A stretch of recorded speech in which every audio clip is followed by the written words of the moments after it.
Welcome to A Tale of Two Scribes. I'm your host, Eric P. Bishop. This is a place where interesting people come to talk about their creative outlets.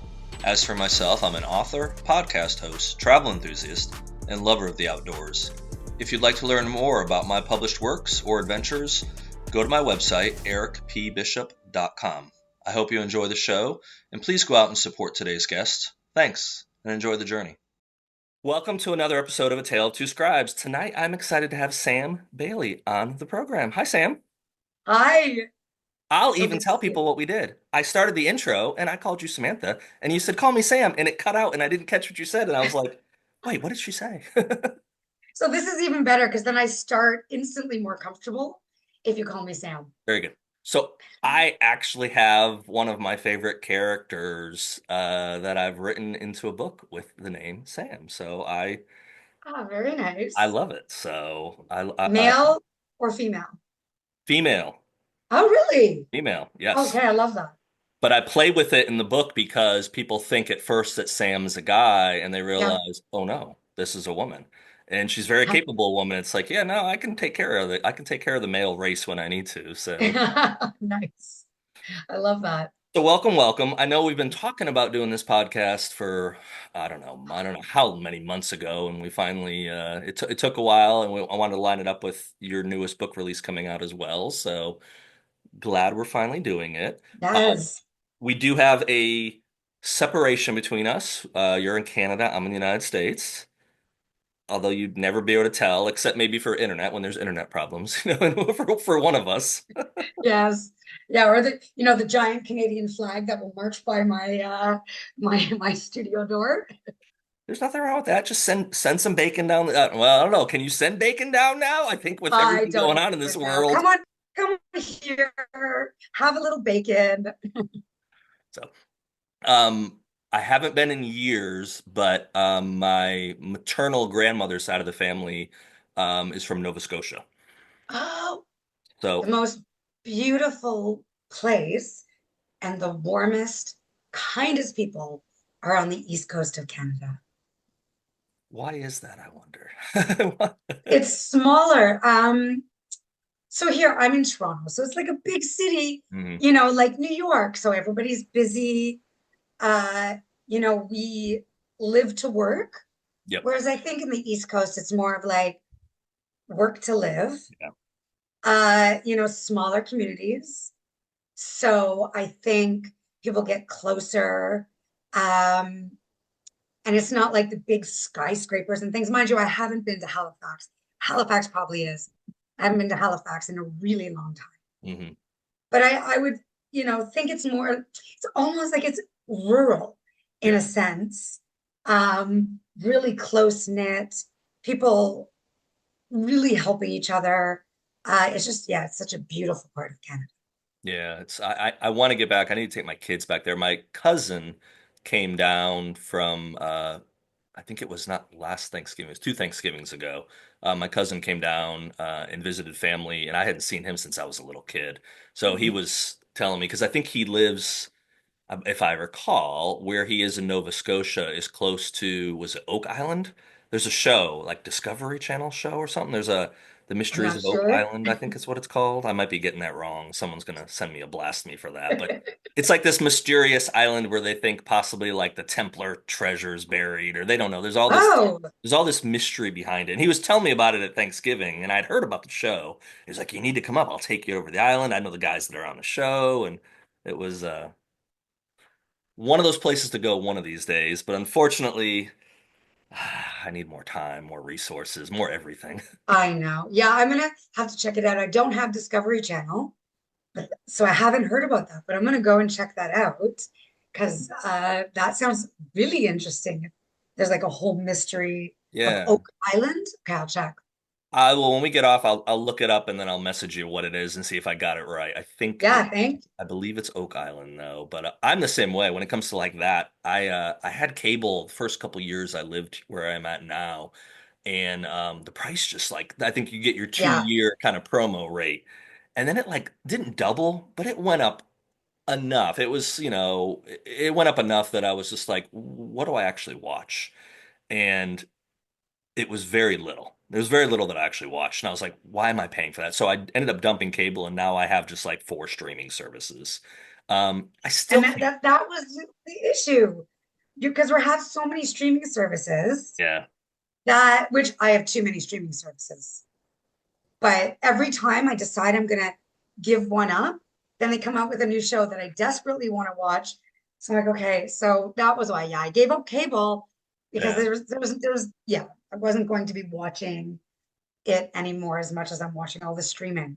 I know. The one that I actually thought I was going to dump recently was, sorry for all the Disney lovers out there, was Disney Plus. Because I was like, I'm never watching it. There's like not been a show in like a year or two that I felt like I enjoyed watching on Disney Plus. And then I realized it was part of like a bundle, so I didn't pay for it anyways. I'm like, oh, well, Oh, well, then that's who good. Disney cares? Plus for us in Canada will give us the shows that you get on Hulu. I don't know if we have Hulu here, but I just like I haven't looked. I don't think we have. And so at Gotcha. least on Disney Plus, I can watch the Hulu shows. Yes. Yeah, There's no, like this whole intricate world that you have to figure out to I know. stream and watch what you want to watch. Yeah. Every now and then someone will point out a show to me, but recently the ones that I've gotten recommended to, I think, are on Apple TV. And I'm like, I am not getting another one. I'm not going for Apple TV. I'm like, no. Oh, there's some really good stuff on Apple. Your Friends and Neighbors with John Hamm just came out. It is written by Jonathan Tropper, Okay. who wrote This Is Where I Leave You, but it was also made into a film, but an incredible book. It's one of the best shows I've seen in a really long time. For people who are like suffering after White Lotus ended, Hmm. and need something, John Hamm is phenomenal in it, and Amanda Peet is so good. Oh, and Olivia Munn. That is a good group. Man, I haven't seen anything with Amanda Peet in a long. I'm trying to Yeah, think of the last thing I saw with her. It's been a while. yeah, she's so good. And it's funny, this is a good segue because this my next book is all about television. So that's what it's like. This entire book is about the life of people who are on television. So So I you love TV. you should be able to write off your streaming services then because you're doing book research. I can actually, I can to a degree Hmm. because I watch a ton of TV for research, Hmm. tons. I did for Hello Juliet, but in general, and no judging, I love reality TV. Love reality TV. That's a good conversation. So what okay, I've watched a little bit in my life. So what's your go-to for reality television? Oh my goodness.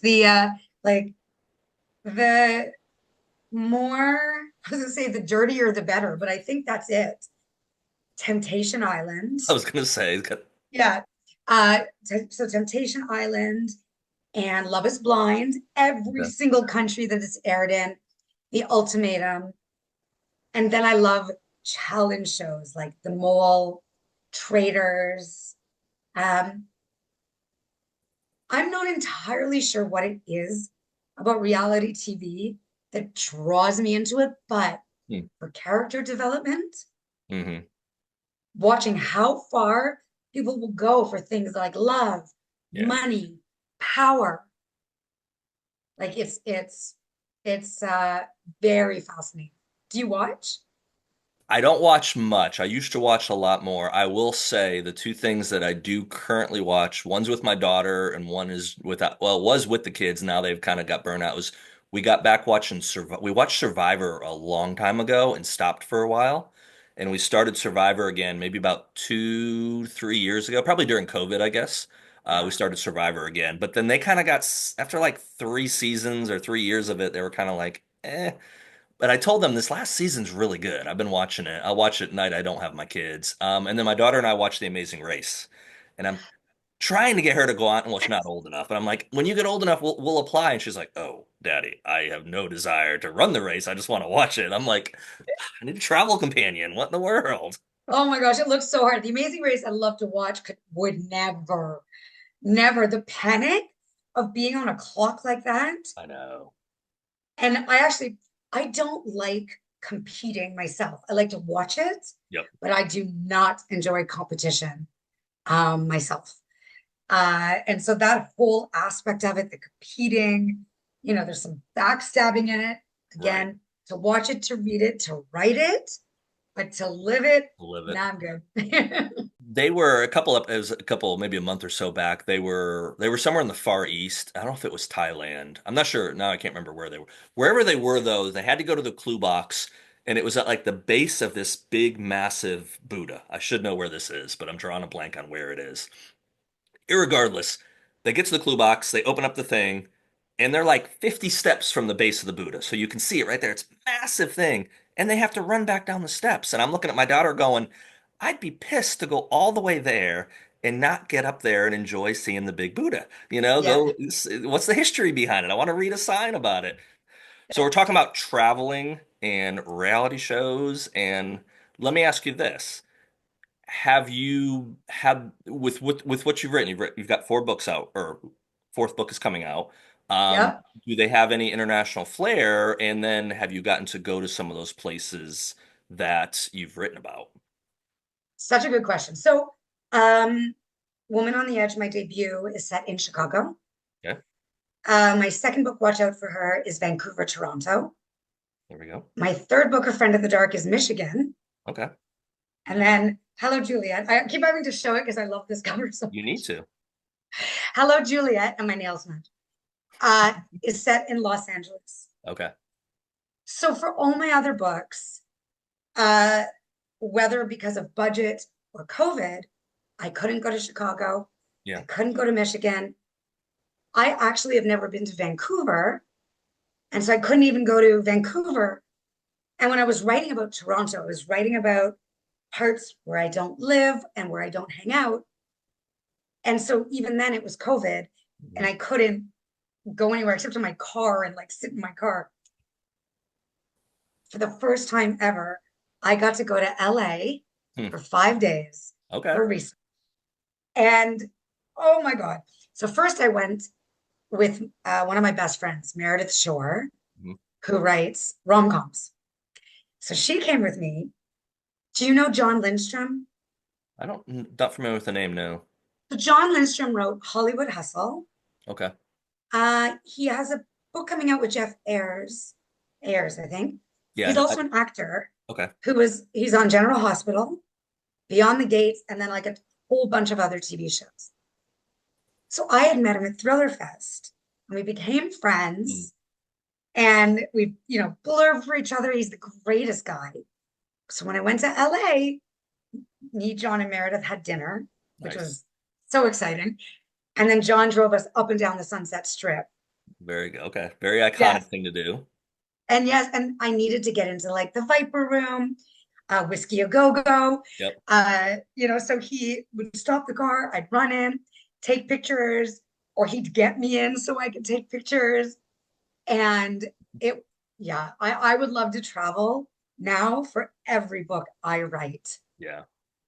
Yeah. And you said, so you traveled because of a concert. Yep. And then, yeah, so tell me about that again. You traveled. Yeah, so I was able I guess it was 2023, 2022. So I guess it was almost 3 years ago now. Yeah, wow, that's kind of crazy. 2022, I was able to go to about 10 Shinedown shows. So I was able to do it through the close to where I lived, and then I went out to Texas, California, and then I went over to UK, went to Wales. And yes, for anyone listening, that was on my own dime. What I got out of it was a free pass to go to any show and have the joy of being backstage, and which is totally an amazing experience. Oh, But yeah, it was kind of funny. There was a few of the shows where I was there hours ahead of time, just kind of like walking around, not taking physical notes, but mental notes of like, how's it look? yes. How do these people interact? Because I wanted to tell a story and I wanted to try to get, like we try to get as many details as we can correctly. You have to make some stuff up, but at one point I was looking under the stage, just kind of like peeking under, and because they have pyrotechnics and all this stuff. And one of the bass techs was like, And actually, he's actually Canadian. He was like, "What you doing? What you doing under there?" And I was like, "I'm just looking to see how I can kill someone and where I can do this and that." And he ended up getting a kick out of it. So, but yeah, you get this person, and he knew who I was. I had a pass. I could go anywhere I wanted except during the show. I couldn't be on stage, but it was kind of like, what is this guy doing under the stage? Creeping around. So. As authors, whenever we're doing research, like at first, people I think are always taken aback when we're like, I'm just looking, yeah, how would you kill someone? How would you bury someone? Yeah, Where would you hide a body under this stage? But right. then people get really into it because it's exciting. The neat thing about that is I was kind of what I was envisioning for what I was going to write. I couldn't figure out like how am I going to do this with all these people. So as I kind of went to multiple shows, I was actually able to piece together the perfect time to do it. And I was like, so it's like you're like a kid in, like Willy Wonka, man. You like it, you get the golden ticket. You're like, I figured out when I can do this. Now, I don't know if the audience will buy it when they read it one day, but for me, it was that aha moment of, and to do that though, like I said during the shows, there was probably some people that watched me during show. They were probably like, look at this jerk who's up there next to the stage. He has this primo thing, and he's not looking at the band. He's looking at people and he's looking around. And I'd go into the crowd and I'd go in the back to where the security, where people came in. I'd go concessions. So like half the shows, I didn't catch most of the songs because I was like trying to figure out like who's positioned where, and I was kind of had this story idea in my head, and I'm like, well, how do I act this out without getting in trouble? So fortunately, I met a lot of the security people ahead of the shows, and John would be like, "This is Eric. He's doing some research. Leave him alone, You basically." need But it. You need like a writer. Did you ever see Castle, the I TV have show not. That's Castle? one of the things that I've been Oh, told I have to oh, see, and I have it's not. so good because I know. Nathan Fillion would walk around with like writer, on his shirt, so everyone knew that he was there as a writer. Until of course he gets involved in all of the, police work, but um, only another writer can fully appreciate your experience and know exactly what you were doing. Like you don't even have to explain why you were looking at people, how, because we're all doing the same thing. Yeah. Yeah. No, it was a very cool experience. Like I said, like we were talking offline, the only downside to it is once you go through that experience and have the access I have or Yes. have still or had back then too. um, I go to a lot of concerts, so it's really hard to then be on the 300 level, looking down. Like I took my son to see Guns N' Roses up in Charlotte a couple of years ago, and You see the best concerts. oh, it was so great experience. Now it was weird because some things translate 30 years later really good. Like one for them, we'll say. Slash is how he plays Sweet Child of Yeah. Mine. If anything, I think it's better. Axel's voice has changed a lot. Yeah. And with the volume and how he, how he, conveys his voice, that can't hold up for decades and decades and decades. Not with that same precision Yeah. in that same same range he had. But so we're up in this high section, 300 section, the nosebleed section they call it, basically. We're up way out away from everything, and we're standing up. I'm like, I'm gonna enjoy this show. We get like 7 shows into it, and I get a tap on the shoulder, and I turn around, and the guy's like, "Hey, we can't see. Can you sit down?" And I'm like, "What is wrong with you?" No, no. I didn't play to see Guns N' Roses to sit down. And I eventually did because I felt like a Oh, jerk. And I'm like, I don't I want to be know, the but one person at the concert that ruins it. uh, I But, know I'm only ah, 5 feet tall. And so I understand the person behind you is so hard for me to go anywhere and fully enjoy an experience because I'm always blocked, like yeah, always. And I can't pay, and I like floor tickets, I also can't do because I need to pee all the time. And so leaving and coming back would just be hell. right. So so I understand, but I'm also standing in the concert, like I have to stand, but I'm Yes. not, there's no way I'm blocking anyone behind me, really. So We went and saw this is a couple months before that. Yeah, it was a little while before that. We went and that was a year before that. We went and saw the Eagles.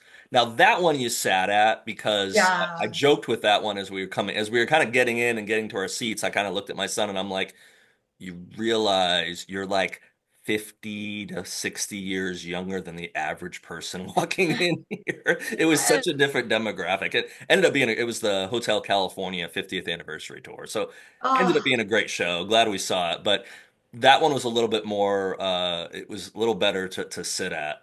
The crown jewel, the best one, and I've talked about in the podcast, people are probably annoyed with it, is I told you offline, his first concert was U2 Joshua Tree 30th anniversary. So I took him to see this their show at the Sphere, and that is we had floor like tickets for that. And oh, the amazing part on it is it's even more amazing though because we got there, we did the whole waiting thing to try to get as close as you can. And we had someone that we met in line that had been to a previous show, so kind of gave us the pointers of like where to stand and all that. So we ended up being yeah. about 3 people back center from the stage. So really close. And then until the end of the world happens and Bono comes in the crowd and lays down. So he lays down and he's singing, and I got it all on recording, of course, because Oh my I'm the idiot God. recording it. And my son, the guy that we're with that we had met up gives my son enough of a push that my son reaches out and grabs Bono's arm. And he turns around and Stop. he's like, I touched Oh my God. I need to live more. This is Nine Inch Nails is coming. I don't I'm not sure if you seem to like the classic rock. I love that, but I also love alternative Nine Inch Nails. Nine Inch Nails. Great.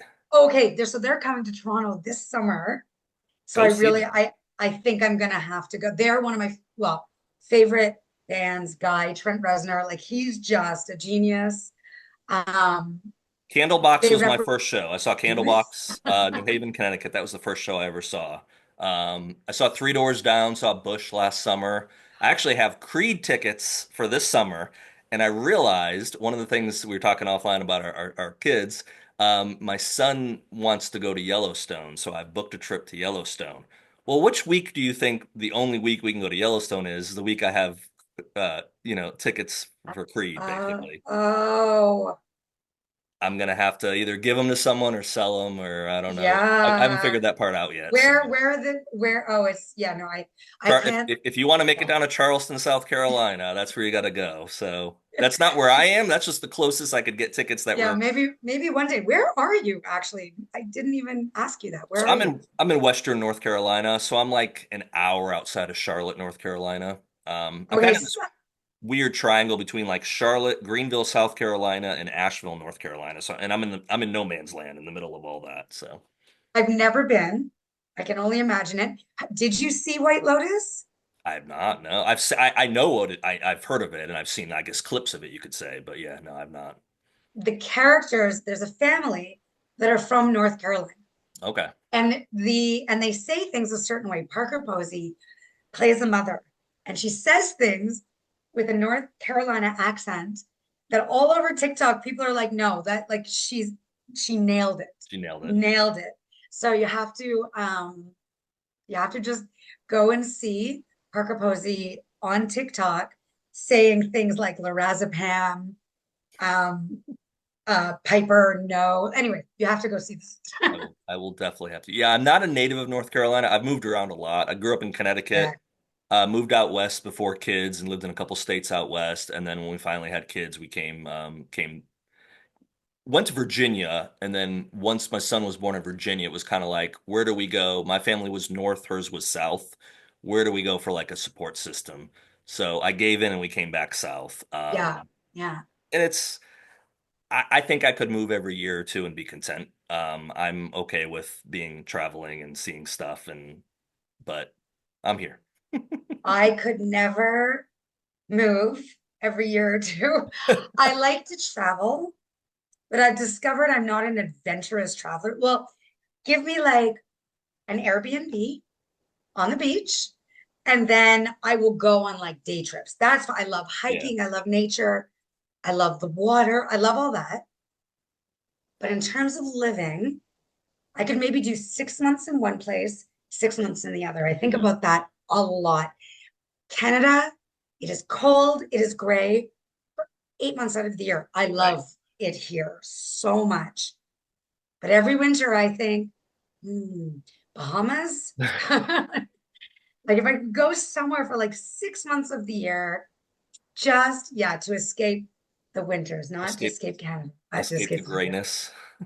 Yeah, this is like one of the first days we've had sun today over the last couple days in a really long time. Yeah. Yeah, and it's really hard. I lived in Seattle, Oh, 2004, 4, 2004, I think it was.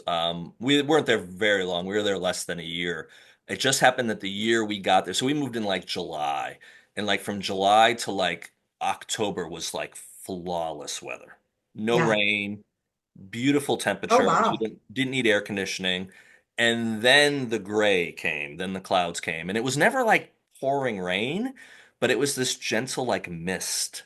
And I believe it was the year we were there, it might have been the year before. Sometime in that time frame, I believe the state ran out of like literally they had an article about it. The state ran out of antidepressant pills because people were so like, there was this long stretch of like no sun and people got so bummed out of like, Yeah, we don't have this sunlight that we need. And yeah, it's like, ooh. yeah. Well, No, it's really hard on the body, the mind. Like, I need sun for my well-being. I have like in the corner there one of those lamps mhm. that you turn on to get, the fake sun. I don't know, like Yeah. yeah. I have a lamp.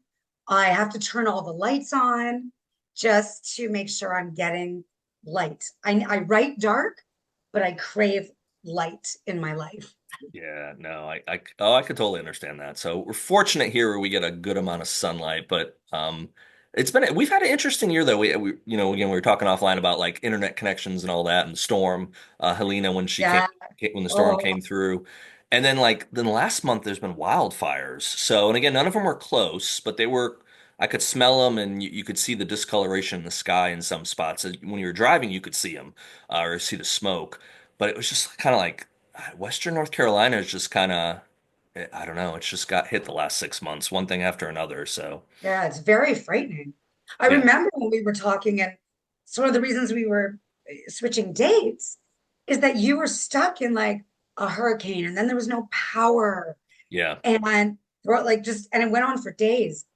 We actually had here an ice storm recently, okay, not in Toronto, but in the smaller towns, more rural areas, knocked out of power for days. I think like actually weeks, hmm, weeks, and it hasn't been warm. So it's not like it's warm. Okay, so you don't have the heat. No, it has been yeah. cold. We had a ton of snow for a while. Yeah. So, what do they When do it, in situations like that? Is there some emergency shelters or things that pop up yeah, helping they have people? emergency. I don't know why I can't say that word. Emergency shelters. Okay, Uh, and then there are generators. But you have to be so careful with generators because they're carbon monoxide hazard, right. fire hazard. So, I talked to friends who were just they were just like, yeah, we just had no power. Like Yeah. I think they've made do Hmm. candles, whatever else they had to be able to manage, like, I don't know, canned goods. Right. They may have made a fire outside, like if they have a fire pit. Hmm. It is amazing how people adapt to Yeah. situations. Well, we've got these crazy things that technology in our hands now, and you adapt and you get so used to having it. Like, so in that situation, power goes out, and we had that here with, with the hurricane and stuff. Um, you realize how reliant you're on. Like, okay, something simple as fresh water. Where are you gonna, if you go to turn your faucet on and no water comes out, you can't go too long without that. Yeah, That's a must. You can go about food, you can go a while, you'd be hungry, and delirious maybe, but you need yeah, water.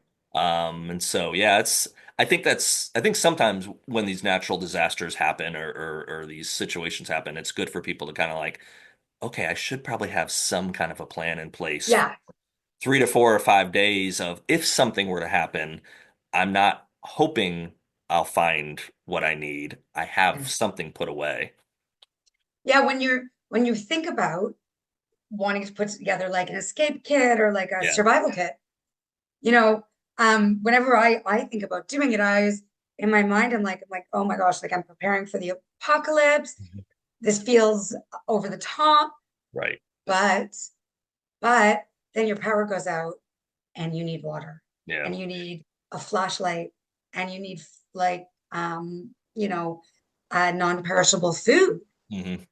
You need candles, you need batteries. Like you do need all of these things of a just in case, Yep. you know.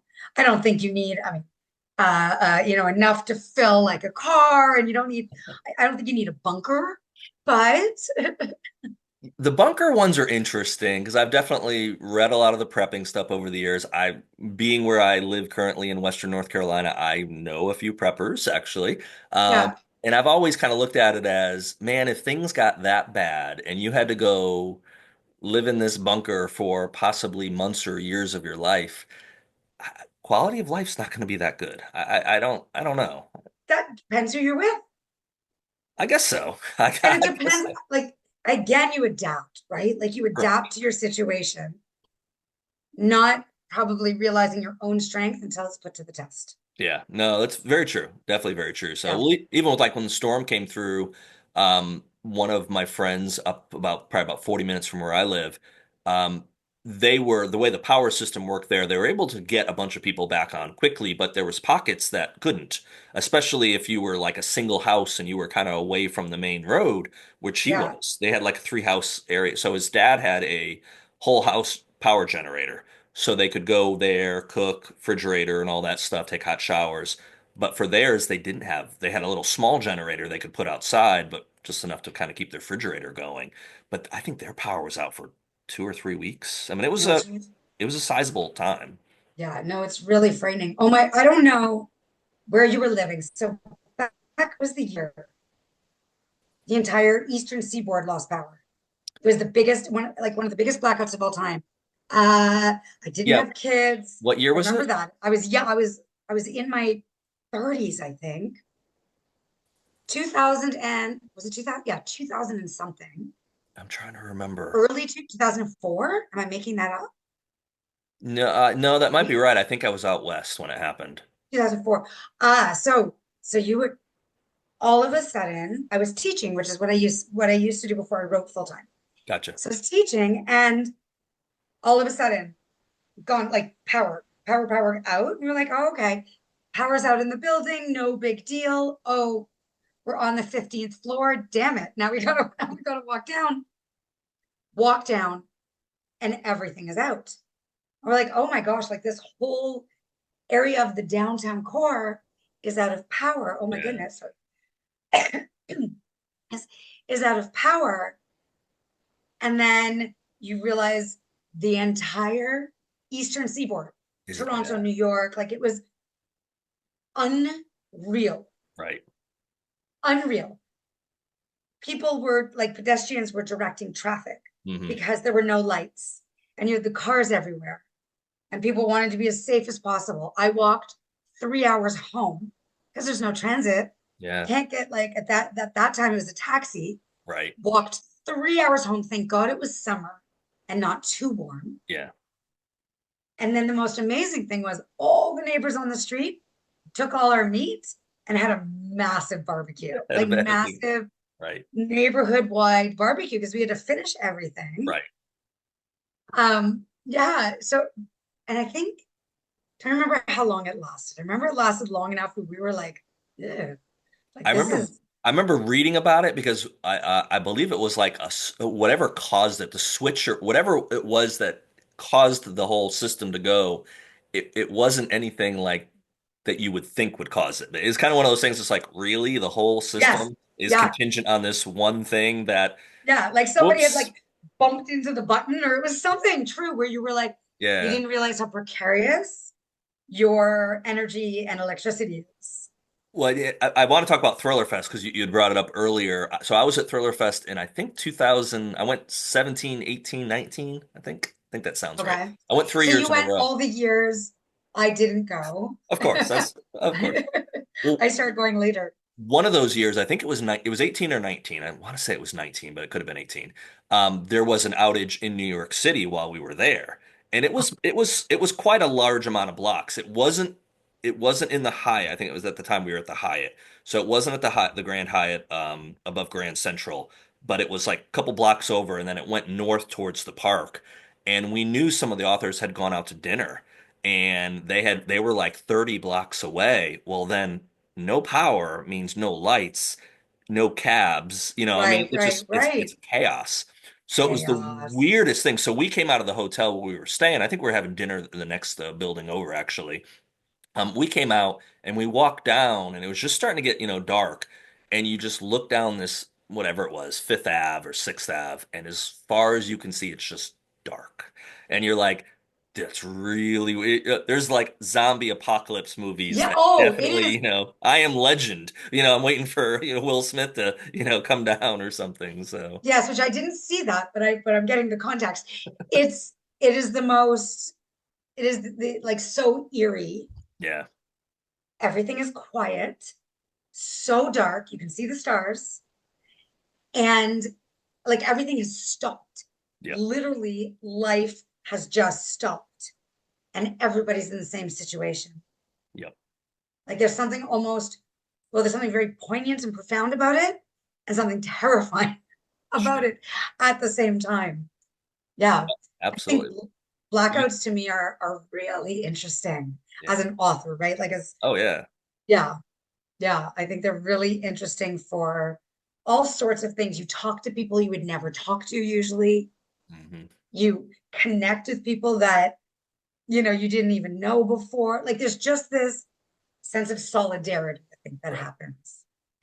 Well, speaking about it from an author standpoint, let's talk about how did you get your start in this career path, and kind of where was that spark that decided you said, "Yeah, I'm gonna write a novel." When did that happen? So I just checked the time, 7:30. Okay, this is such a long story. I will condense it. My path is very long and very winding. All right. I have been a voracious reader all my life Mhm. and always wanted to write. So at 10 years old, I submitted my first manuscript to a publishing house. Yes, I, Wow. I was rejected. So I wasn't like this child prodigy. No, I was rejected. At 29 years old, I decided I was going to write my first full length novel. Yeah. And I did. And it was a rom com or chick Yeah. lit, as it was called back then. This was in the early 2000s. Mhm. And I landed an agent, like big New York agent, really quickly. And Wow. I thought, oh, okay. I've And made it. like this is I made it. This is how it's all gonna be. I was gonna be Carrie Bradshaw from Sex and the City. It was all set.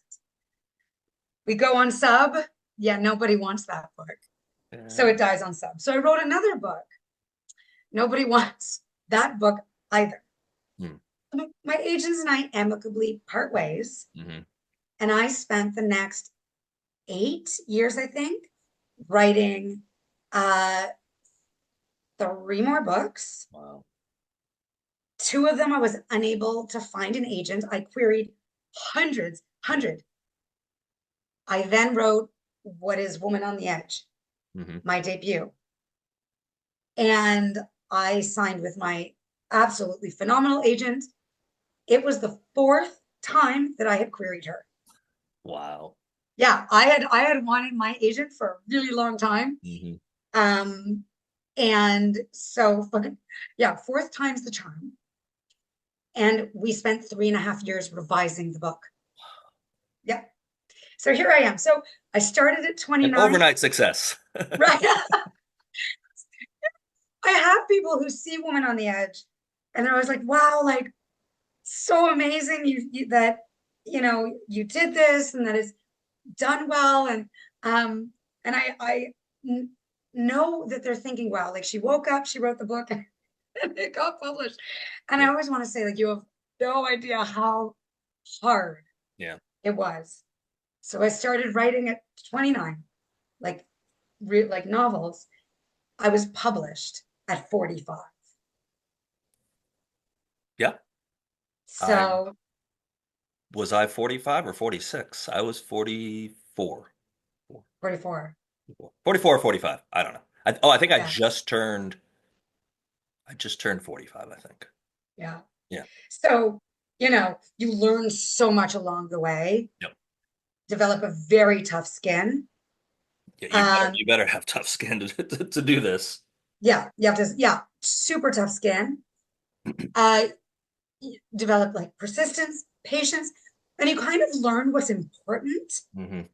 All the petty things, I want nothing to do with any pettiness. I don't like drama. Like I have Yeah. no interest in anything that isn't about community and solidarity. Hmm. We've all worked so hard Yeah. to get wherever we are on whatever journey that works for us. Right. Um, yeah, that I think we recognize that in each other also. Hmm. I think especially in the thriller community. Yeah, absolutely. Well, and I brought this up with other people too. I think my take on it is I know some people that young in their early 20s had a book come out, were successful, it started a career. That's such the exception to the rule, though. Yeah, For the yeah, most part, it's people that maybe they wanted to write when they're early 20s, but they could not get their foot in the door. And they yeah, started a career, and maybe they started another career or whatever. So the writing has become something that they've had after they've already established themselves, possibly after they've already had kids or been married yes, or had life yes. experiences. And I think that enriches you as an author, though, because I think it gives you so much to draw on. It's so easy, I think, for people that don't have a lot of life experiences to maybe do more of a one-dimensional character versus, man, you live life and you make it in your 40s. You probably have seen enough stuff that you can really draw on to make your characters well-rounded. And not that you can't do that in your 20s, but I just think it really helps people as they have more experiences. I think it depends. I think what younger authors will have is they'll understand younger readers. Sure, They have absolutely. an understanding of where they're at. Whereas, now I'm going to be 52 next month, where I truly, truly don't know. And I could research it, Hmm. all I want, but I will not understand the zeitgeist of the Gen Z, Right, of even of millennials, even right. because it's so far removed from my experience. I can try, Hmm. but I tend to write characters. I will write characters in their early 30s. Um, and I have Hello Juliet has a character in her early 20s, but she's in her early 20s in 2014. Okay. And so I was in my 30s then, but I understand Hmm. it more than if I were to write, let's say, a 25-year-old now. It would be hard. Yeah. Never say never, Right. but I would really have to work to figure out what is your mindset. Hmm. Well, But yeah, I was gonna say it's kind of weird as we're getting to this stage in life too, because there's so often I catch myself saying something to my kids, or also just I don't know if you had asked me at 17 and they said, are you old when you're 48? I'd be like, oh, you're so old. Well, now I'm 48, and I go, and I know kind of technology's allowed people to have longer lives, and there's a lot of, things that have as a blessing that's happened with just the advent of technology. But it's like I don't feel old at this stage. At that, but I would have thought I was, like we talked about offline. You think you're cool, you think you're hip, and then you realize yeah, when you have kids, they're like, I don't. And I mean, we're talking about music and stuff. Bono has four kids. I dare say you probably talk to his four kids and say, "Is your dad the coolest thing in the world?" They're probably going to say, "No, it's dad." it's Everyone else is going dad. to say, "That's Yeah, Bono. Your dad is Bono," and they're like, "Yeah, but we've seen him in all his good, bad, and and in different yeah, times." yeah. I think. Well, first of all, I just want to be mom to my kids. Like I would, they're proud of me, but they're not like, oh, it's Sam Bailey. It's more Exactly. like, oh, there's mom bugging us again. Yeah. But um I do sometimes feel old at almost 52. I don't know if it's a woman thing. Hmm. Things change a lot. Oh, sure. And in my mind, in many ways, I still feel like I'm in my 20s and 30s. Hmm. But then, like, my energy levels are different. Right. Yeah, I want to go to bed. I want to stay home more. Um, just little things that make me realize you're actually not young. You're young at heart. Right. You are not young, girl. Like, when I think 50. However, when I was young, to me, 51, 52, that was ancient. Like you're Right. done. There was no point. Yeah, I understand that now. Yes. Well, and I think part of it is I think a lot of that comes down to like you said, being young at heart. It's kind of what you accept and how you move forward with what you accept. Yeah. So if you could say been around for, half a century and I'm gonna act old. You need to be mature. But I always look at I have several people that fall into that category of they just act old. And they're not, in my mind, they're acting older than they actually are. And I'm like, Yeah. I think if you just, and so that's personality, and I respect that, but I think sometimes you allow yourself to become old in a way, and I Yeah, think I that's a think mindset.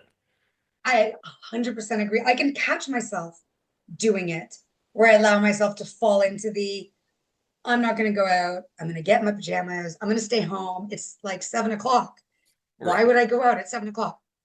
And then when I go out, I'm like, oh yeah, I love this. Yeah. This feels so good. I've gone out with friends and I'm laughing and I'm dancing, whatever I'm doing, and I'll feel amazing.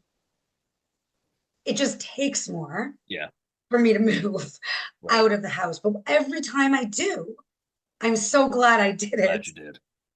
And one of the nice things about getting older is I can always say, I'm out of here. I'm done. I don't need to come up with a reason I'm leaving. Right. I don't need to explain myself. I can just say, I'm good. Thanks so much. Talk to you soon. Bye. As you get older, you have nothing to prove, in a way. You kind of Yeah. you kind of make, because I'll have that conversation with my kids, and they'll be like, "Well, what's the fun part, or what's the part you enjoy of getting older?" It's like it's nice. I mean, I have tons of responsibilities, and I'm that's not going to change anytime soon. Yeah. But it is nice that it's like I don't have to like account for what I want to do though anymore. It's not like, with them, they have to say, "Hey dad, can we go do this or okay do that?" It's like, no, I just have to rationalize in my head of, okay, is this a good investment or is this a good thing to do with my time? I like that independence. That's the one thing, like I could never imagine living back with my parents. It's just like I get from Yes. like an elderly standpoint of parents getting older and they need assistance, I can understand. But like from a standpoint of going back and living with them and being under their roof or under their Yes. decision Yes. making, it's like I like my freedom way too much. Oh God. Yeah. No, no. I might like could never live with my parents and they don't want to live with me at Right. all. No. Oh gosh. No. I love them. I love them so much. They're a 5 minute drive. For all of us, it is so perfect. Yeah. We love each other deeply. We don't need to be up in each other's spaces. But I think the 20s is that very special time Mm. where you are not living with your parents. College age, we say university and college here, Hmm. that age where you're moving out and now you're on your own without parental intervention Yeah. and that freedom, because the difference between that and us is we have our kids, we have our jobs, we have our responsibilities. So we don't have utter freedom. And of course, university college students have so much pressure from schoolwork, Right. but many of them don't have children. Yeah. And while they may have jobs, it's not the same Their level job of doesn't have to pay a mortgage. yeah. And I mean, maybe Typically. I don't know, like some kids, yeah, but this is my Yeah. like the ideal university college life. Right. Whereas for us, we can't just like say, you know what, I'm going for 6 months to Barbados because I want to. Well, no, I can't because I have my kids. Right. I pull my kids out of school because they've got their stuff going on. So there are those logistics. So maybe the most freedom is empty nesters. Maybe. I've got a little while before that will happen, and I'm glad. Same. 'Cause the ride's going by, as we talked about before, the ride's going way too quick. Way too quick. So fast. So fast. I don't understand. It's already April. I mean, and it's not like April 1st either. It's not April Fool's Day. It is I it's know. it's wild that it's already past a I know. third of the year. It's like I know. where's this one going? Yeah, I think that's a constant reminder to me to like live to the fullest. Yeah. Go out. You know, my friends will say, "Can you?" Because I work from home. Do you want to meet for coffee? And I'm always like, "No, I protect my days. Right. My days are for writing and I'm working because those are my work days. Hmm. So I have to work." And I remember a couple months ago, I went for lunch with some friends and we had this 3 hour lunch during the day and it felt so naughty.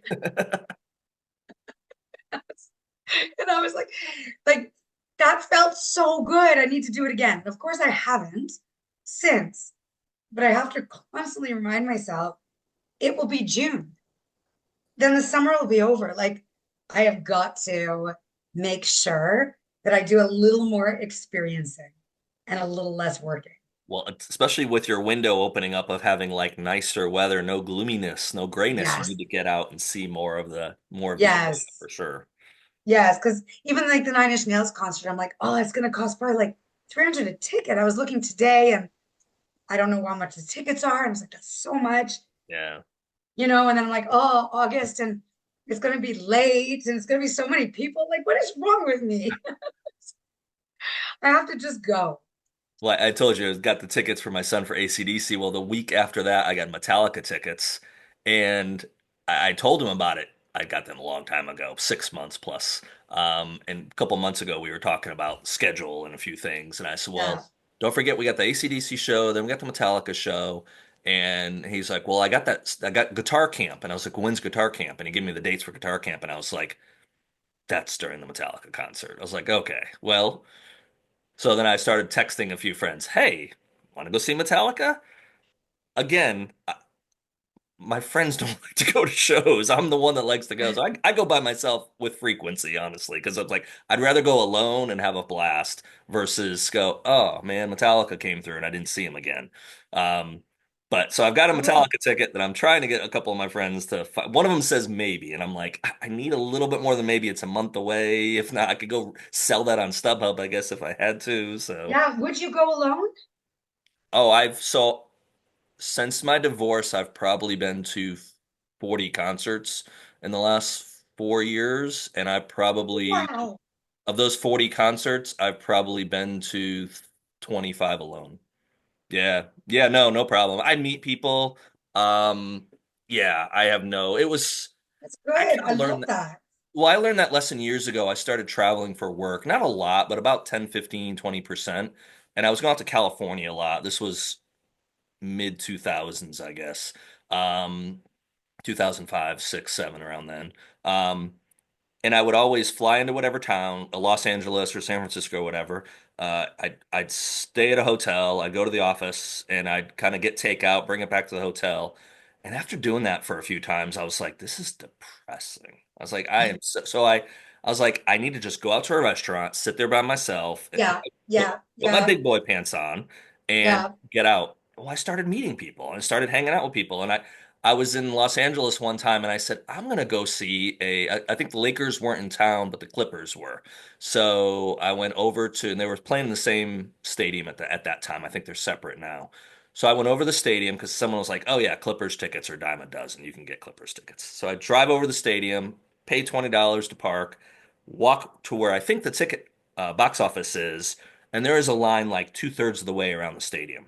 And I'm like, oh my goodness, I'm looking at my watch going, I'm not going to make this game. What in the world? Well, I drove all the way out here. So I get in line and I'm kind of slowly moving my way forward. And all of a sudden someone comes up next to me and goes, hey, you want a ticket? And I'm like, me? Like, yeah, you. I was like, sure, I need a ticket. They're like, okay, come on, let's go. And I'm like, who are, Wait a I was, minute. No I thought this was way. like a hidden camera, like one of those reality. I would think I'm being sex trafficked. Well, Like that was my second thought, but that would be my first thought. I typically don't hit the profile of people being interested in me, but Yeah, that would be my first thought. so we go back and forth, and finally the guy's like, just I don't know, buy me a beer, and I was like $20 beer? You want? I was like whipped out $20 bill. Finally, he just takes money from me because he's annoyed. We go, and they weren't courtside seats. It wasn't that glamorous, but it was about 13 rows, 14 rows up from the court. This guy was Wow. a daytime TV talk show producer of some sort. I don't even know what his name was. I don't remember his name. How do So you meet all these people? this is the lesson, Sam. You got Yeah. to get out. You got to get out because you don't know. And so I've used that Yeah. as kind of a thing as I've been writing over the last 10 years of I have to get out. I enjoy it first of all, but I've just learned I kind of got over that intimidation factor. And then also it's like, man, no matter where I go, I end up meeting people. Not all the time, not every concert, not every trip, but and then also as I've been writing now for years, I've started to get to know some fans. So like I've been over to London a couple times and I've gone out to dinner with people in London or gone met I had a guy a couple years back. He wanted me to meet for a drink. We were at a pub at 6 a.m. in London. So that's an early time to be drinking, especially for It's me. an early time to be drinking or very late. Either way, Or it's a very very late. So I Ubered over at 5:30 in the morning to the market. I think it was the God. Market Porter. It was like the first bar that opens in London. But then I had this great time. He was a fan of the book, my first book, and then after that, he was working the night shift, so he was getting ready to go back home with his family. I had to catch a flight that afternoon, so I just went and walked Thames River, went by Tower of London. I went to the cathedral, got to the top of the cathedral. So I just did this kind of like cool little 3 hour Sounds thing. amazing. And it was one of those things, and then I've got to use it for books because those are Yes. memories I now I can draw off of when I want to put my characters walking down the Thames River. So yeah. Yes. And I know full well I write better when I'm out than when I'm home. I think it's the weather. I'm such a girl, like a spring summer Oh, girl. I The totally understand. minute, yeah, the minute the sun is out, the snow is gone, I'm out. I will go out, I'll see people, I have energy, but the winter just drags me down. And it's so, I hate the cold. I hate it. So I'll go with friends for dinner, and I will go for walks and I'll do all that, but I'm not enjoying it. But in the summer, like I love cottages, I love paddle boarding, I just love the beach, I love picnics, I love patios. I'm meant to be somewhere where it is warmer so I can get out more. Because once I get out is when all the synapses start firing, right? And you're like jotting down all the notes and things are coming. Yeah, the best work happens when you're not working. I hike a lot, so especially on the week, I try to do it on the weekend. I have my kids, but it's a little harder sometimes with schedules, and my son works Yeah. Saturdays. But on the weekends, I don't. I try to get out Saturday and Sundays, and I always throw a backpack on me, and in that backpack, I always throw my laptop and I throw a hammock. And Yeah. as long as I Oh, can that's find two smart. trees or something, I have like an inflatable pillow thing I can stick. I come prepared. Um, but I've Yes. written part of my books just on the top of mountains or on the side of trails or I finished first book I ever wrote, like with you. I wrote a book and didn't get published. I wrote multiple books, Yeah. but that first book I wrote was in Yosemite. I was at Yosemite Park for a day, and I finished my first novel there. And then I thought, this is it. This is when the power and the money and the prestige and all that comes. And then I realized how it actually works. That that right. Exactly. But that is amazing. And that is so smart. I write a lot in my car when I'm like picking up the kids or I'm Mm, waiting.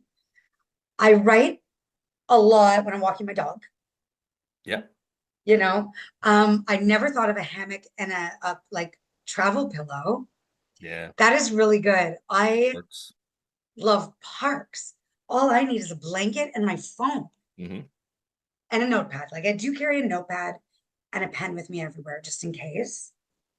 But I'm gonna try that. Yeah, I'm gonna take a blanket, go to a park. you have to find what works for you. So Yeah. yeah, and for some people, they need to be in their office, they need to be in their chair. That just for focus wise, I think it's because I traveled a bunch, especially starting around 20 years ago, where once I started getting into writing and taking it seriously, I was on planes, and I'm like, yeah, it's really stinky to sit there and try to type like this when you're Oh, stuck between I people do and stuff. not like writing on planes at But all. I got used to doing that even. And I'd be on a flight Yeah. because I would always go out for a while there. I was out in California frequently, so and I'd take the flight out usually an early morning flight, so I could have part of that day to go explore before I went to the office the next day. Yeah. And then the flight back would always be the red eye.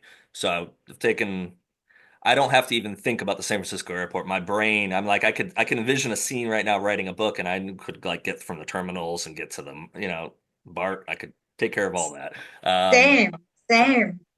I every year until the pandemic would go to a beach house with six other writers in Santa Cruz. nice. And we would meet at SFO Hmm. and we would drive from San Francisco to Santa Cruz. And for a week, for 10 years, the seven of us would like write and do all these things. So I know SFO so well. Yeah, Haven't been, oh my goodness, I haven't been since pandemic, since 2020. yeah. Which makes me really sad. So I went to LA, so I went to LAX, but SFO, I know the layout, if it still looks the same. Uh, They have a new terminal now. oh, wow. Oh, so it's changed. Yeah, and I guess it's a redo of the terminal, but yeah, they have the it's the Milk Terminal. It's named after Milk. the mayor, Oh, oh, after Harvey Milk? after Harvey Milk. Yeah, Oh, I love it's a that. beautiful terminal too. Yeah, I've flown into it a bunch. Yeah, over the last several years. Oh, Yeah. I didn't know that. Yeah, I See, haven't. now you need to Yeah, go back. So one day. We'll wait until Canada and US are on better terms and then I'll come. I could understand that for sure. Yeah. Um, I'm really sad about not going to the US at the moment. I love my US friends, so authors. no Thriller Fest this year? No. No, unfortunately, I couldn't go anyway because the timing wasn't working with like my kids' stuff. But yeah, Yeah, with everything. yeah. And I I'm understand. very sad. Very, very Yeah. sad. I love Thriller Fest. I'm excited to try a new hotel. Oh, have they switched? They did. It used to be at the Sheraton and now it's at the Hilton. Oh, I don't okay. know if Yeah, you go to yeah, Hilton. because I went, it was the Hyatt and it switched to Yeah, Sheraton. I didn't realize they had switched. I thought of going this year. Um, Ever since the divorce and everything, though, it's the time with the kids has been precious. And it seems like for most of the conferences, they either hit on custody weekends with my kids, or I do finance and accounting for my day job. And yeah, they'll hit like the beginning part of the month, which is like if I ask for like the first 5 business days of the month off, my boss will be like, "See ya." yeah, Not really, yeah. but see ya. You're not going to get it for sure. Like, yeah, Yes. not approving that. So, It's such an issue with the conferences like BoucherCon. I haven't been able to go to since Dallas. I went to Dallas in 2019. okay, That was the last BoucherCon because the timing is always right when my kids are going back to school. going back to school. Yeah, Yeah, so I can't be gone for that when they're going back to school. yeah. Yeah, so I am doing the Montreal Mystery Festival. Oh, okay. I haven't heard of that one. Yes, it just started That's last year. I didn't get to okay. go last year. Very excited to go this year. I lived in Montreal for like 7 years. Hmm. I went to university in Montreal. Haven't been back since my late 20s. Oh, wow. Yes. That'll be exciting then. Oh, it'd be so exciting. Tons of US authors are coming, actually. A lot of authors are coming for this. Nice. Yeah, I'll Yeah, have to. it's really, I need to open up the ones I can look at for timing because I'd like to get to one this year. BoucherCon, I might. It's in New Orleans, so it was being held in New Orleans a couple years ago, and they canceled it about a month before. yeah, I think there was like a hurricane, wasn't there? Right, but they had canceled it because of COVID. And then I still ended up going because I had a scene for my book that I wanted to set there. So I said, I'm going anyways. Oh, So I wow. went. Here's a good parallel for people for life. So I've flown a lot in my life. I've been really blessed to do some travel. I've only flown first class one time in my life, and that was to the trip to New Orleans. And I paid for it. I paid to upgrade. It was like the night Yeah, before. what's Like it like for, I've never flown first class. What's that like? the seat's a little bigger and they give you more alcohol. I mean, it's not Yeah, like it's I a think for short flight. long haul flights, I think first class is where you have the bed, Right. and you're like the divider. If you're But flying so, to Japan, so I flew in first class, which was still a cool experience. The people up there were a blast, and I talked about. They were like, "What are you coming into town for?" I said, "I'm an author." I said, I'm gonna do," and then I had a friend that was in the Navy at the time, was a fighter jet reservist. He got me in Joint Base New Orleans into the Hornet simulator, flight simulator. So I got to do this fighter jet. I mean, so it was a really amazing experience. really cool Again, stuff. I'm very blessed. I know I'm very blessed with the experiences.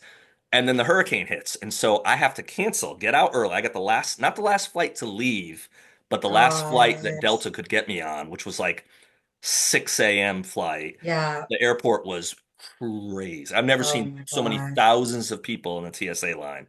But the good news was I got out. I think I went through Miami and then back to Charlotte. But this was the bookends of how life works. I Yeah. flew in first class, living high on the hog. I flew out last seat in the middle next to the toilet. And I'm like, this is life. This is totally life. That's it exactly, right? Like you have this incredible gift of getting to be in first class, and then just regular life where you're back, yeah, next to the bathroom and packed in like a sardine. You're I think it's you're important. Well, and it keeps you humble because it reminds Yeah, you of, you know what, yeah. those finer things in life aren't always guaranteed. But yeah, it was quite so I'm wanting to go this year because I kind of felt like we missed out with the conference being canceled that year. Even though, like I said, even though I did end up going to the city. But it's my daughter turns 14. I think the first day of the conference, so I'm not going to miss This that. is yes, that's the problem with Thriller Fest. Both my kids' birthdays. VoucherCon is August, I think, right? BoucherCon is like the 3rd through 6th of September, I think, Oh, okay. So no, or that is 4th through. literally when the kids here Yeah, in Canada go back to school is after Labor Day. gotcha. Um, Okay. yes. Whereas you guys, like in the States, I know depending where you are, kids go back in August, Some in mid-August, yeah. in mid-August. So it's Yep. so you've already like, yeah, so it's a very different system here. Yeah, that's why there was no way I could absolutely not do that one this year. Yeah. I'm still thinking of maybe flying in that Friday night after I'd see her for her birthday and then maybe stay through the weekend. But then it's just kind of like, Yeah. I don't know, but this book that I've got coming out this summer is it has a real pivotal scene that takes place in Ireland. And I went there back in the fall to kind of research it, and I met some folks and I had some experiences that are in the book, and so I kind of want to go back maybe in September and do a signing there a couple months after it comes out. I don't So know that that's going to happen, but I'm kind of like, I think I'd rather take that money and not go to a conference and go back to Ireland, even if yeah, it's do just for like that. 48 hours. I don't care. Yeah, you should So, do that. I have quite a few foreign translations. I'm very lucky to have those. And I would love to go to all the countries yeah, where my books are published. Like I've been to some, but some of them like Hungary, I've never been to, Romania, I've never been right. to. Um, like these countries where my books are available and they're there. And it's really exciting, Yeah, it's that I could walk into a bookstore and see my book it's a your translated. book. Yeah. Yeah, I want to do that one day. This is one day. I have a list. What's okay. But I think Yeah. that's what you have to have. You have to have, and your goals can change. Doesn't mean that if you don't achieve a Yes. goal that you're a failure. Life changes. So you have to roll with the punches. Yes. I think that's one of the best lessons about publishing, about life. The goalpost changes, and that's okay. Yeah, And that your goals change, and that's okay. right. Um, my genre changed, and Yeah. that's okay. It's all about, I guess, living the experience and feeling Mhm. passion about what you're doing. Yeah, absolutely. Yeah, Yeah. I couldn't imagine trying to do this and not loving the experience. So, loving the experience of being an author and telling a story or telling a story that you feel like, well, that's going to sell, so I'll tell this story. But if what you really want to tell is a different story, it's like, oh, that wouldn't be very fun. So yeah, absolutely. No, no, I've had that in a few experiences when I start writing, and I'm like, this isn't working.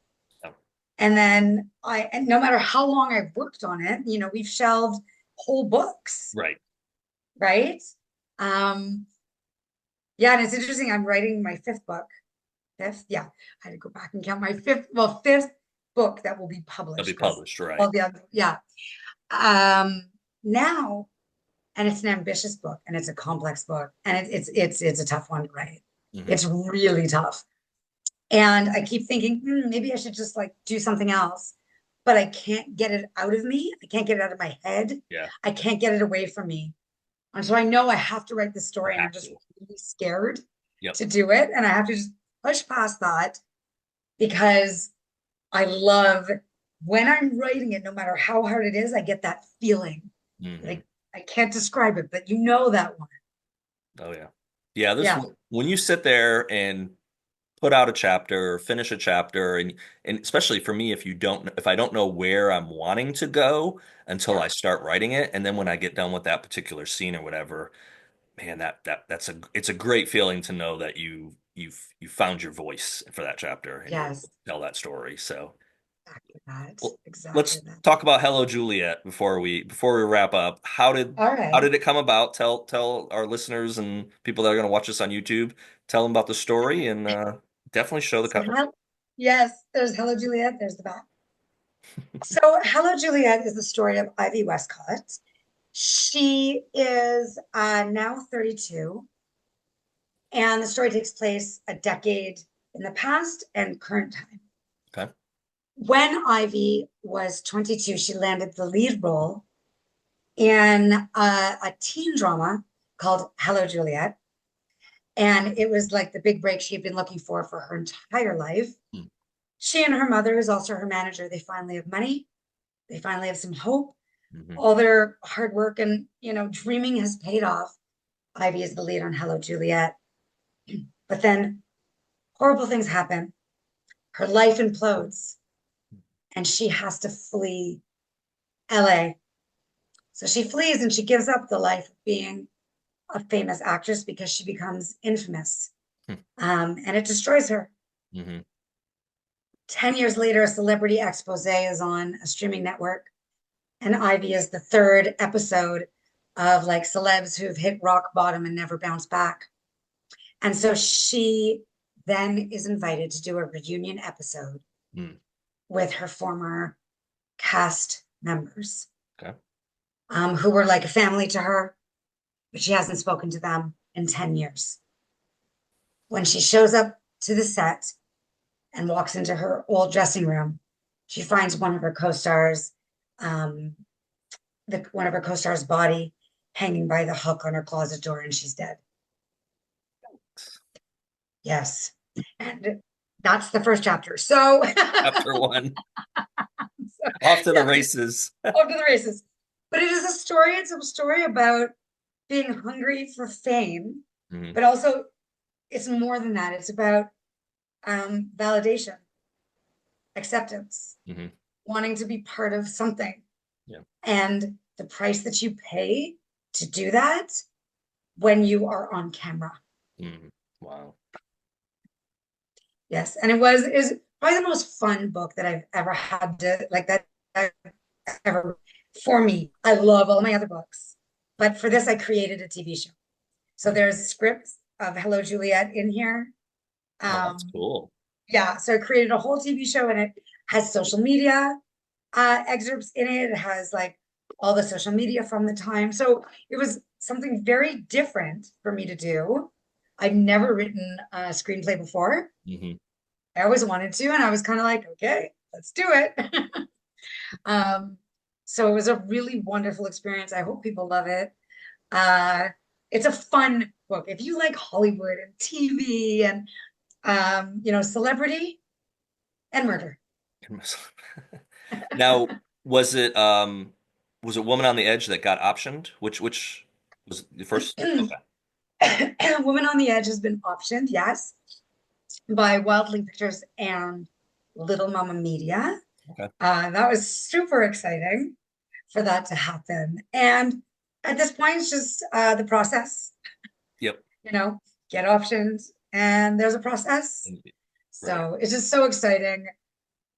I have learned that each step of the journey has to be celebrated. Absolutely. Yeah. Because you don't know, you think, I used to think you get your book optioned, it becomes a movie. Right. Uh, you know, I didn't know the ins and outs of the business. I was naive, and now I really understand that. No, being optioned isn't like such an incredible feeling, Hmm. and I like it's just so exciting. If it just is there, take it for what it is. What it is. Yep. Love for it to be on the screen, of course, and for it to make it that far. Hmm. We'll see. Yeah, that's the part that people that don't know much about the industry, whether it's the movie industry or the publishing industry, because that's probably the most common question I had gotten several years ago when my Yeah, book yeah. came out was, well, who's gonna like put it out for a movie? And I'm like, well, it's not been optioned or anything. They're like, well, can't you go get it optioned? I'm like, yeah, it's Yeah, not really that simple. Like, hey, I mean, yeah. Can't I you just tweet Tom send Cruise it to every now and then, and somebody? he does not respond for some weird reason. I mean, Yeah, that's really strange. That's rude. no. It's like, I'm what else kidding. you got to do?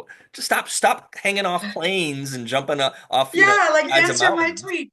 Come on. Yeah, it's you realize so much. My agent gave me like the best advice when I was just in final revisions on Woman on the Edge, and I kind of thought like the whole thing would be faster.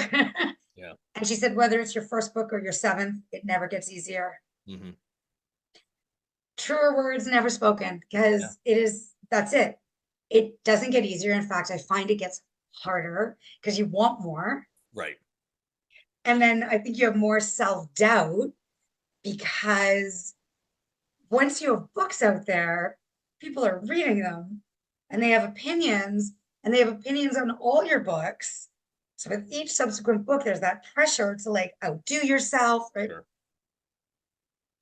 Well, it's easy to go down the path of start looking at like reviews and that kind of stuff, and that It can is. get scary fast because Yeah. you can get a 5-star review that someone says, "This is the best book I read this year."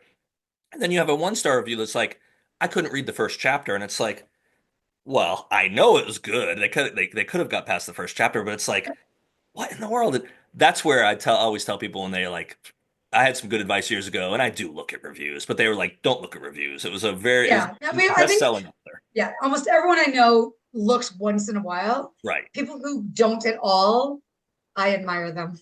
They have strength. Yeah. And I do most of the time because I'll do it for like social media posts where I'll pull like a 5, 6, 7 words someone says about one of the books. Yeah. I'll put it on a post once a week or whatever. So I have to go look at reviews to just Mm. accurately take that out. But yeah, it's just I don't know. It's a double-edged sword. You want to look at them and then, but the end of the day is that person that leaves you that bad review, that's it's so subjective. It's not you can't take it super personal. So you Yes. And there are people who have not liked one of my books, but loved another one, right. right? So it is so subjective. It could be the mood you're in, what you want to read, what you're looking for at that certain time. Right. There are books I've started that I'm kind of like reading where I'm kind of like, I'm not feeling it. And then I'll go back and I'll be like, this is so good. Yep. So there's so much at play when it comes to reviews and how people feel about books. I can't lie and say negative reviews don't hurt. I'm human. Sure. But I can create a distance. Um, it does light a fire Hmm. to, you know, like outdo myself with books. Yep. But then also it lights like a fire to stay true to my voice Hmm. because I am Absolutely. proud Right. of my voice and I know who I am as a writer. Right. So there is, like you said, it's double edged. Like there's a Yeah. lot to it, I think. Well, that person that wrote that negative review, two things I'll say quickly about that. A, you didn't write that book for them, obviously, anyways, because, it didn't connect with them. But B, most of those times, the people that write the negative reviews, I dare say they probably couldn't do anything better themselves. I don't know. I think, or I would at least want to challenge them, and I wouldn't ever respond to anyone that wrote a negative review, but telepathically, mentally, like, okay, you didn't like my book, go write something better, and maybe you can write something better. That's great, but it's hard to knock it when you haven't done it, and that's the I one don't thing. know if that's fair. Sorry to interrupt. I don't know if that's fair because Okay. I think we consume art and entertainment. Ultimately, I want to entertain people. Sure. So if I haven't done that, then okay. But, it's like when I watch a TV show and if I don't like it, other people like it, I don't like it. It's not my thing. Absolutely. Never would I imagine that the writers would be like, well, can you create a TV show? No, I can't create a TV show. At least I haven't tried. So I understand. Hmm. that argument behind, when someone sees a negative review, wanting to say, well, can you do better? But to me, it doesn't matter if that person can do better. That's not, No, that is very they're, true. they're not right. Like maybe most of them aren't writers, they're readers. That's very They're true. there just to consume and enjoy the work that we have put out for them. Yeah, I agree. That's fair. Yeah, yeah, That is fair. So yeah, I yeah, don't. They don't. I don't know. They don't. I don't look at a lot of them, but they don't. yeah. I do look at the ones every now and then, just because I'm just curious. I just want, okay, what did they? And I've never read one though that's made me go, oh my goodness, I'm not going to do this anymore. I'm not going to write anymore because I wrote this. Mm, Most of the time when I read them, I'm just kind of like, okay. There's a okay. lot of 5-star ones that people disagree with this person. So again, it's not their cup of tea. The salesperson in me would love to say, buy the next one. Maybe it'll be better. Yes, which, yes, don't respond. But I Oh no, I've think, never responded to any of them. yeah, No, don't but I respond. But wouldn't. I think there's something to be said about constructive criticism. Absolutely. 100%. Yes. So there are things that I have found interesting over the years that I will take in. I'm not going to change my entire style, Hmm. but I also, with every book, I do want to do better, and I want to learn, and I want to grow. So I don't take into account someone's like, this is trash. Like if someone goes, my book's trash, then I'm like, well, Hmm. I don't think we need to go that far. But what do they say? Another one person's trash is another person's treasure. Measure. Yeah, Yeah. absolutely. So, but I will take into account some interesting comments Yeah. and think about it as I write more. Yeah. Yeah. I have some beta readers I normally use for pretty much every book. And so before it's been edited, before I've even gone through it a lot of times, I'll have them go through an earlier draft just if they go, ooh, wow, this isn't working well. And that Yeah. feedback ends up really helping me as an author. There's sometimes I go, well, no, that's what I'm wanting to say, and that fits with the Yeah. rest of the story. But generally speaking, a lot of the feedback I end up getting, I'm like, okay, that's true. And if they're finding that confusing, probably more writers will as well, or more readers will as well. So Exactly. I was a freelance editor and I love to be edited. Love. I love when someone tears apart my work before it's published. before you publish, yeah, very good. And when I was an editor, I would always say to my authors, if you have to explain to me why you're doing something, take it out. It's because it's not working. It's not Because working you right. cannot personally contact every reader and say, well, the reason I did this was because, and of course, not every reader will see why the motivations are there or Sure. what the stakes are, what the goals are. But for the most part, that is a rule that I try to remember when my editors say, Yeah. like, and why is she doing that? Oh, you don't like if you can't see why, then I have to make that a lot clearer. Yeah. No, that completely Yeah. makes sense. Yes. Well, hey, I always try to end these with the same question or the same Okay. for every guest. So I think you'd agree with me. Life is like a book. You've got a first page, you have a last page. None of us know how many pages are in between there. But as a writer who we know you've written more than 4 books, but your fourth book is coming out. You're working on this fifth one that's challenging you. You get to write your last page. What do you want it to say? Like my own, Your last page of your book, of Sam Bailey's life book. What does her last page say? that makes me feel like my life is over. Oh No, gosh. no, it's not.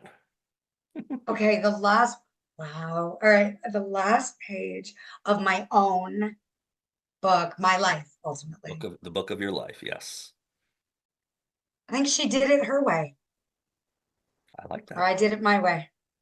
Oh, that's a song. That's cheesy. Frank Sinatra isn't around to say anything right But now. that It's would be it's. I did it my way. I'm a very like march to the beat of my own drummer kind of person. So I would say, yeah, I did it my way. I like it. I like it. Yeah. I, and I don't. I've never said it as a gotcha or trying to fluster people. It was something that was asked of me years ago. Yeah. I was out with lunch with someone one time, and they're like, what do you want your obituary and your tombstone to say? And I was like in my early 30s probably at the time, maybe late, yeah, not late 20s, early 30s. And I was kind of like almost taken back by the question, but it then got me thinking. It's like, man, you never think about what you want to like, what are you leaving behind? Especially when Yeah. you're younger, you're kind of, you're busy, you got kids, you got life going on. But it kind of was like, so when I started doing the podcast last year, I was kind of like, I want to end with something different. But I've done podcasts before, you kind of end with silly questions and all that. And it can be a silly answer. There's the beauty to me of the Yeah. question is there's no wrong answer. Um, I think Meg Gardner was on last summer, and if I'm Oh, recalling she's her amazing. answer correctly, was to be continued.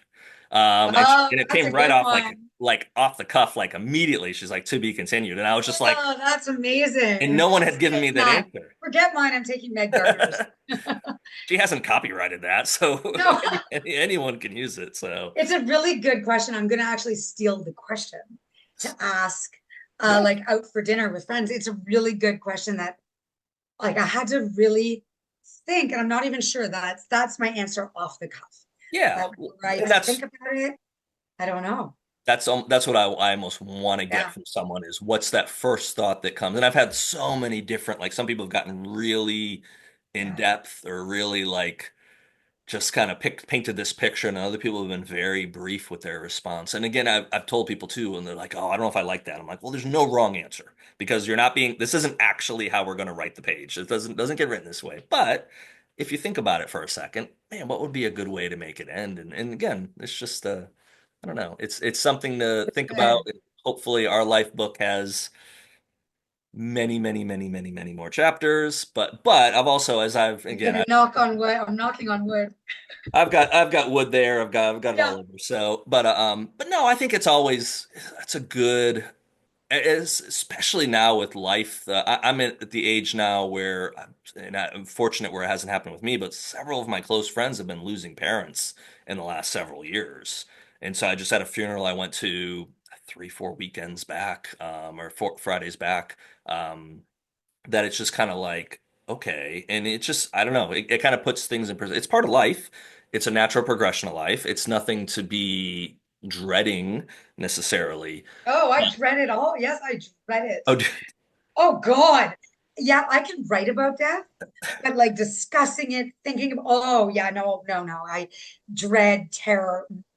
okay. Well, Yeah, I don't know. It's just something that's, I guess, more yeah, coming up recently. So it kind of, it's not something that I necessarily then think about, but it's something that, like, when I have those life events happen, it's like, okay, and I think for me, the takeaway for something like that is I'm in a position now where my kids are an age where what can I do with them to build and make memories? So whether it's the yes, concerts or yes, Yellowstone or yes, whatever it might be, it's like, okay, I want to leave behind for them a bank of memories that they remember.